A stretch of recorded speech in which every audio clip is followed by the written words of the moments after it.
Hi, my name is Lady Latham of Lady Latham's Cosplay Closet, and today I'm going to be showing you how to make your own sideburn, beard, or eyebrow prosthetics.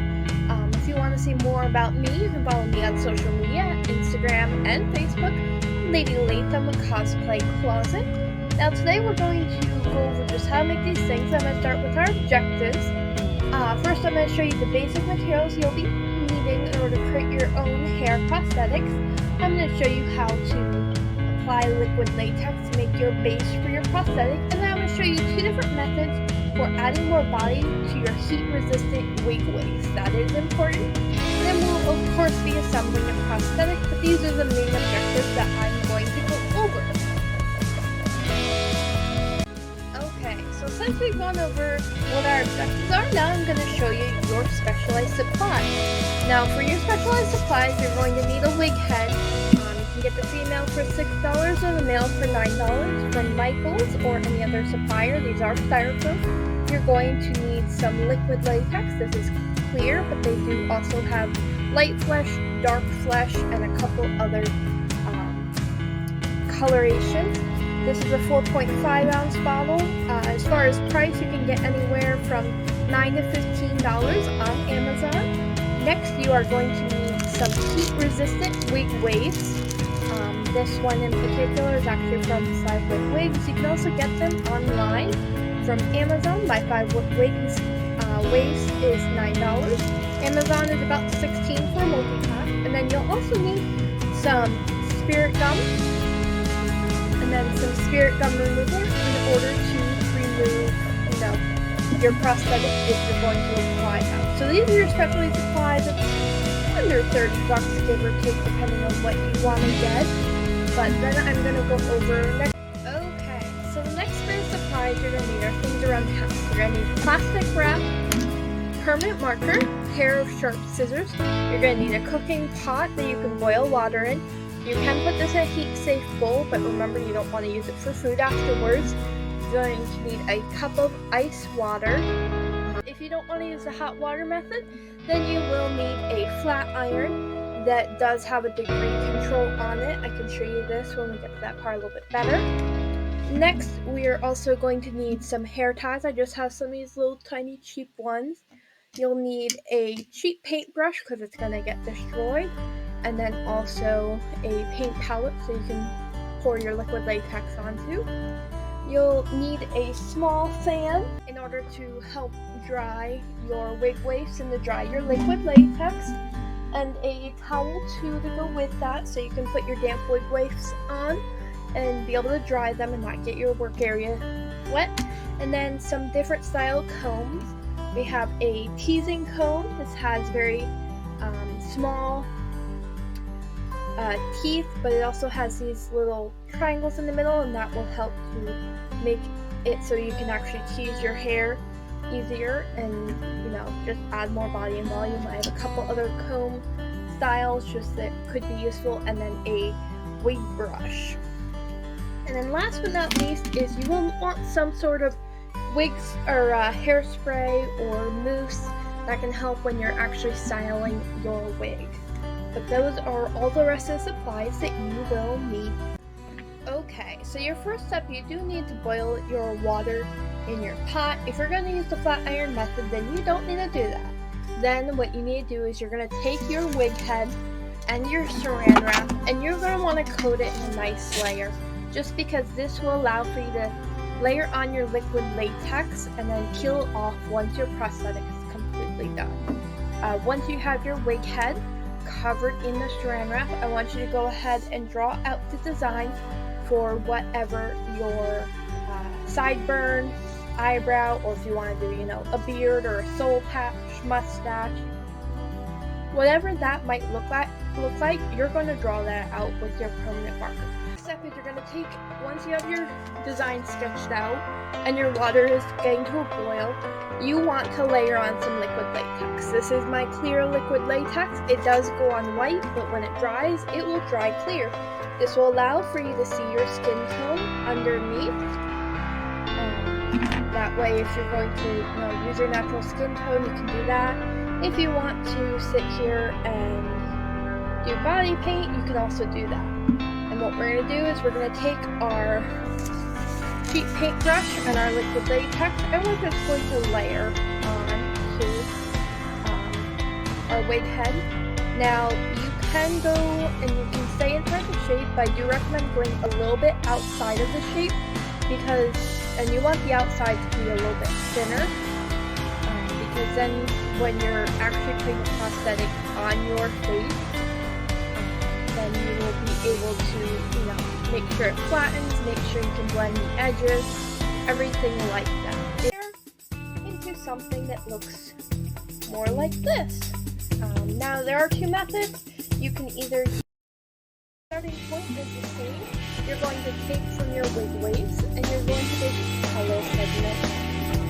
This is a couple inches here, and you're going to segment this basically further into, a couple inch strips. Okay, so once you have your braid as far down as you want it to be, you'll take your elastic and you're going to just rubber band this off so that way your braid doesn't come undone. You have two nice braids like this. You've gone down as far as you're comfortable. The next step is you're going to take these braids. You're going to take your hot water.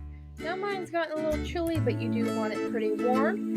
And you are going to dip it. And you're going to let it sit for a second, for a minute here, just so that way the wig fibers themselves get warm. Gotten a good dip. You're going to take them out and basically strain them just a tiny bit. And then you're going to put them into your cold water. And you're going to let them soak to help set those braids. Flat iron one, you do need to make sure that your flat iron has a temperature setting.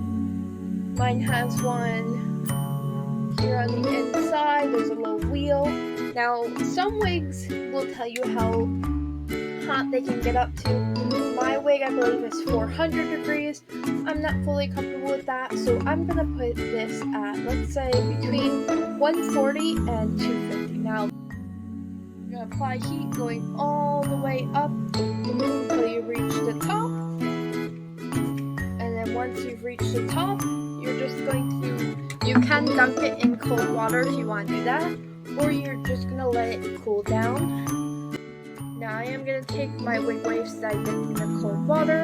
I'm going to put them on my towel here, and I'm going to let them dry off. Okay, so once you've gotten your wig waves braided and you have them all dried, next step is we're going to sit here and make them nice and full of volume. So we're going to start by cutting off these hair ties at the end. You can cut just above them, that's fine. Once we've cut that off, you're just going to work on unbraiding it. As all of your hair unbraided, you can sort of see here where, and you can just start combing them out. Making them fluffy. And when you can, our next step is going to be actually assembling the hair onto the prosthetic piece itself. About probably a good 4 coats. I will say something about the liquid latex. It does have a slight odor. The other thing you'll need is your pair of sharp scissors, and then also having a comb that has a pointed tip like this. We're gonna start by layering and cutting the hair to cover the prosthetic. Now you are going to want to start at the bottom and you're going to want to work your way up, but you're also going to want to sort of work from the ear forward towards your cheek. We're going to start with taking our paintbrush, again cheap paintbrush because it's going to get destroyed. Now this is the area where you want to try and keep your liquid latex more in your shape, or at least on the line, because if you let it get too far outside the line, it's going to be a little bit messy. You're going to lose that edge. I have my fibers here. They were just cut, and I'm going to take a little bit at a time, and I'm just going to layer them at the very bottom. I always work in smaller chunks of hair and just do that. As you can see, I'm sort of using the end of my comb here to push the hair follicles, the hair fibers down. The other things you do want to be careful about is one, covering your brush, your paintbrush in hair, but also covering too far down the wig waves themselves on the fibers. Because if you go too far down, then the hair is not going to be sticking quite the right way.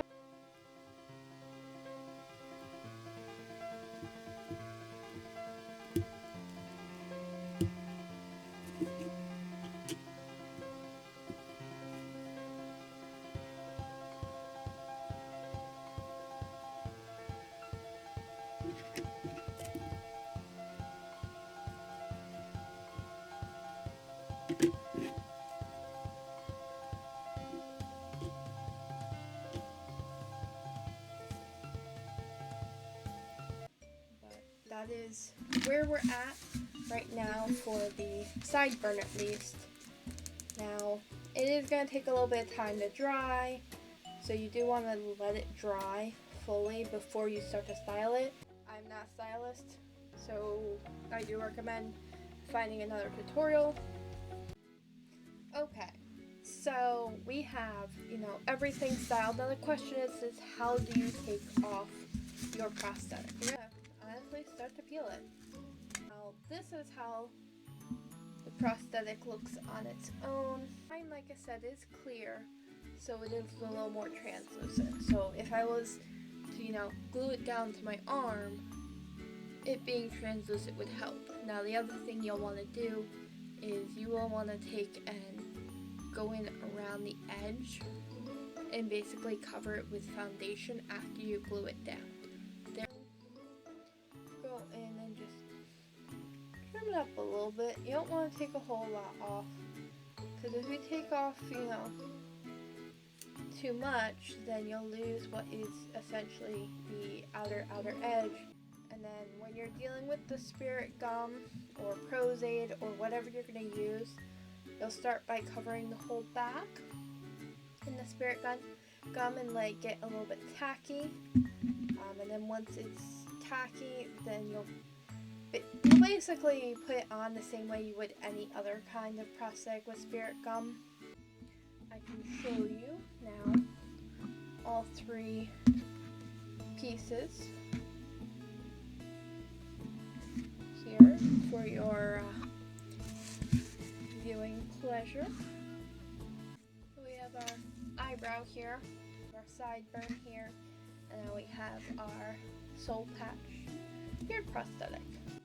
Now if you are going to do a larger piece, you can break it into segments, so that way you're not trying to adhere a big piece. Maybe you'll go from at the ear ridge here down to the corner of your mouth. If you're going to do a large beard, then you do maybe corner to corner, and then corner of mouth back up to the other ear. Latham of Lady Latham's Cosplay Closet, and this was how to make your own facial hair prosthetic. Thank you so much for watching. If you want to follow me on social media, please do, and I hope you enjoyed this tutorial.